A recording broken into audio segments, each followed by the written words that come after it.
পিছনে সাইডটা দেখবেন কুদ্দুস এরে পুরো বুঝুকে খেল করতে দে রে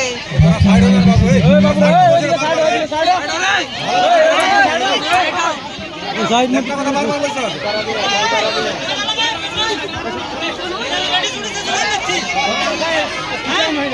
খেলাটা বেকার